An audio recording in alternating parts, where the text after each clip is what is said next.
Hey guys, Dan here from Your Guitar Academy and welcome back to lesson 16 in our Jimi Hendrix course. And in this lesson is the start of unit 4 and we're going to be doing Band of Gypsys style Hendrix, okay? And really our focus here is coming away from that kind of chord and lick thing and just diving straight in on Jimi Hendrix lead technique. So really how he makes fundamentally one shape, pentatonic shape 1, sounds so good. How you can use your rhythms and dynamics and aggression to get the most out of one box. There has never been a guitar player that has got so much out of one place. Essentially so much out of 5 notes. So honestly, you're going to absolutely love this. We've got an awesome track for you. So pick up the guitar and let's get started.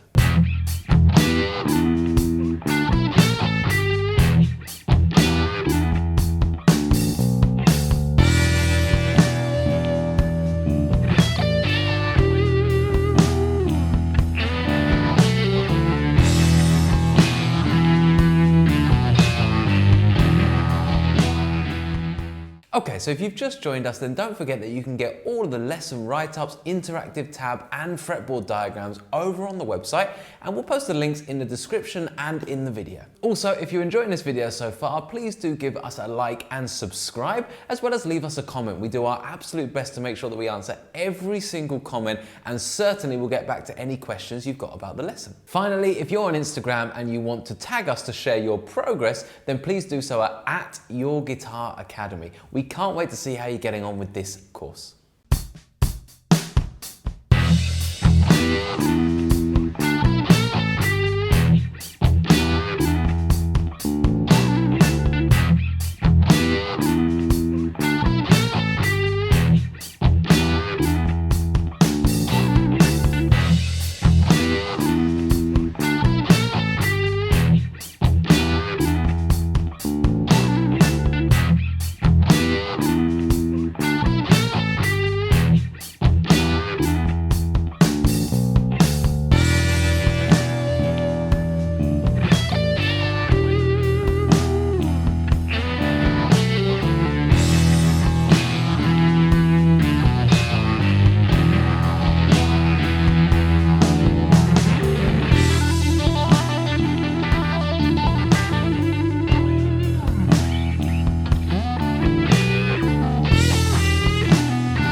So we're going to be going through that track over the next 5 lessons, okay? And there's loads to go through, and we're going to start today with the main riff. Now, the first thing to say is you might have noticed a really cool effect on this track, and it's something Hendrix used a lot.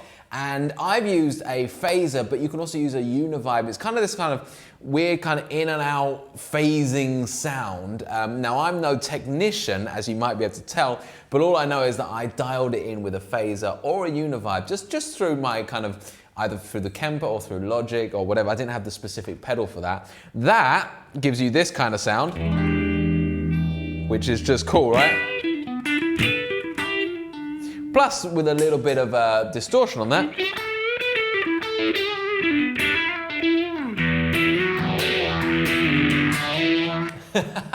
Gives us that sound. So I'm going to be teaching with it. Hopefully it's not too distracting. I think it's just kind of part of the sound of this track and certainly part of that Hendrix style. So something that's worth kind of looking into, whether you're looking for a pedal or just to find it in your DAW as you kind of go through GarageBand or whatever it is. So let's kind of go through this main riff. So nice and clean. In fact, we'll do it with the gain first. It sounds like this.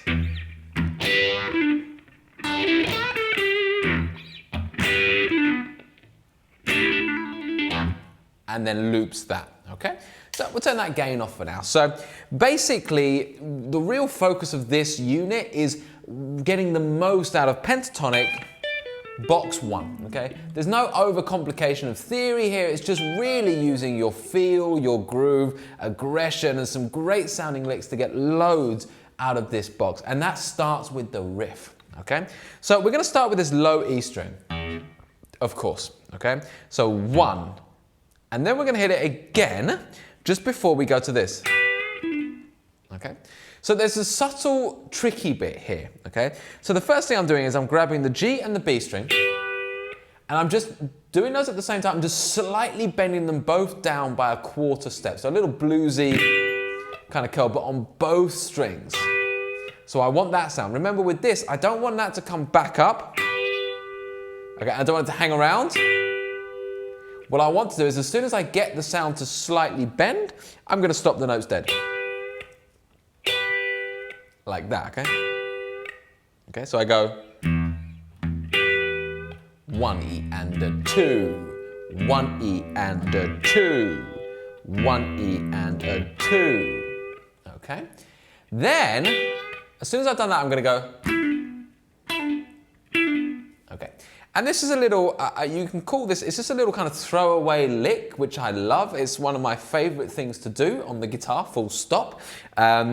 And you could call it a hammer-on from nowhere. That's what is quite often referred to. Certainly when I first learned it, it was a hammer-on from nowhere. Because basically what we're doing is we're trying to run down 3 notes of the scale as quickly as we can. Okay, so super, like 64th notes or something like that. Basically just as quickly as you can go through it, and you get this effect of like, brr, just as if, imagine a drummer's just gone brr, across all the toms, or you're just throwing something away, and it falls on the floor like that. This is the effect we're trying to get out of this lick. Okay? And what we're doing to get that is we're going from the 14th fret on the D string, pulling off to the 12th fret, and then just throwing this 3rd finger down on the 14th fret of the A string without the pick. We're not picking it. We're not going, we're going, okay? So literally you are hammering on from nowhere. Typically you'd hammer on from there to there, for example. We're just throwing it on the neck there, okay? So try that really slow. And importantly, we're not going like this also. We're going, and as soon as we hit that note, we stop it dead. So release the pressure.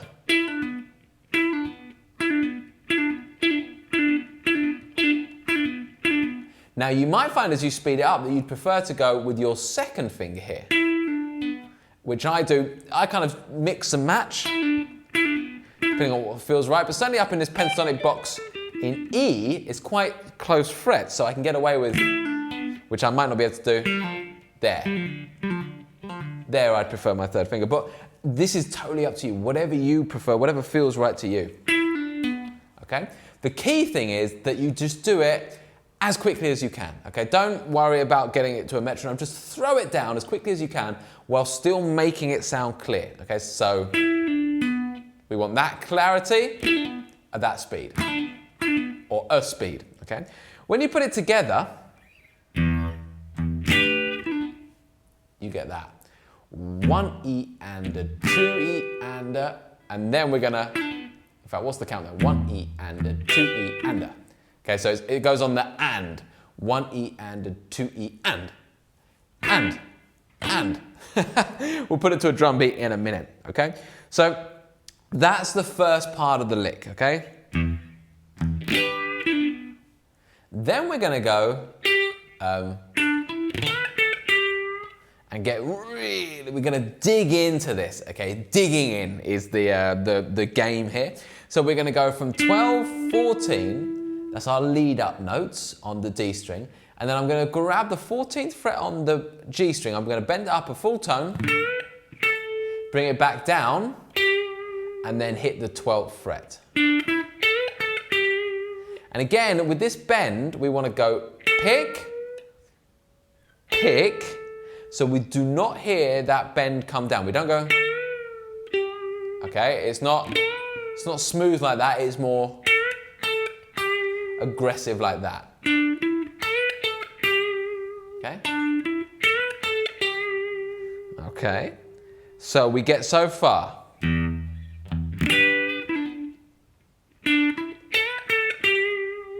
Okay, so that's the first half of the riff. Okay, so let's just put that to a drum beat. We'll go down 60 BPM. Let's try that. And we might go even slower, but let's just give this a go. 2, 3, 4.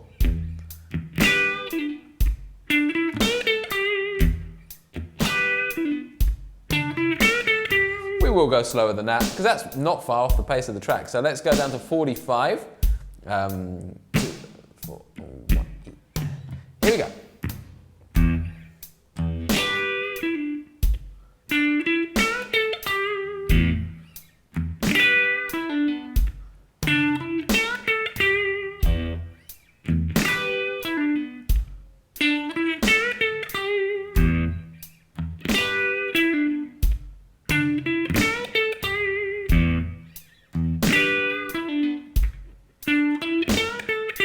Okay, let's add a little bit of gain to that, so you can really dig in. 2, 3, 4.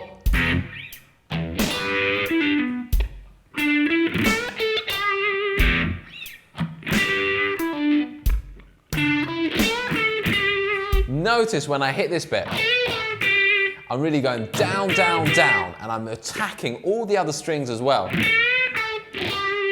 get that sound, plus the vibrato gives you a massive, massive attack and aggressive tone, okay? But there's also this really cool, subtle rhythm, and it might be easier on the drum beat to have it as a 16th note pattern. You can really then hear those subdivisions, 2, 3, 4.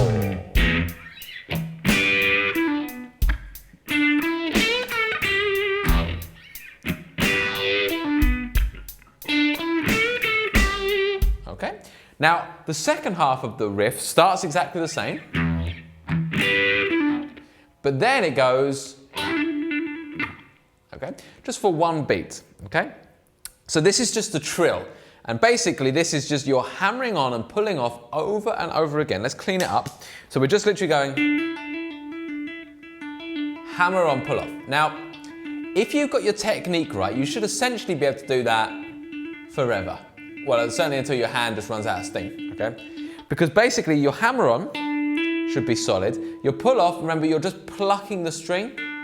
So, you know, irrelevant as to how good that hammer on was, you can always get the pull off really clear because you're just plucking the string. So we can go, and we're literally just going hammer on, pull off, hammer on, pull off, hammer on, pull off, like that.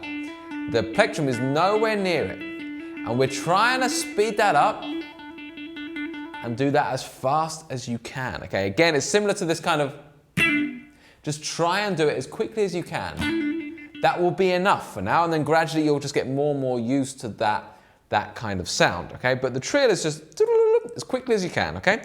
So, where you put that sounds like this. Okay, so it's 4, 4 E and then you stop. 4 E and okay? So you'd have your riff, 1 E and 2 E, and a 4 E and a 1 E and 2 E and a 4 E and okay? So that's going to be really tricky. If you've never done that before, then one, this is awesome. You're going to love that. You can use that all over the place. You know, trilling. But let's put that together, 45 BPM, 16th note, the whole riff. So it's part 1, part 2, glued together, and you do that 4 times. So 1, 2, 3, 4.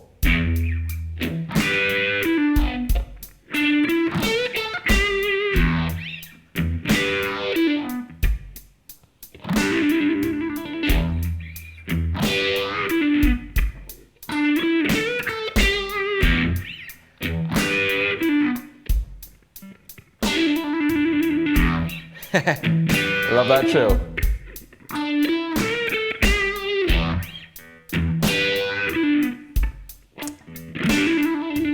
One more time.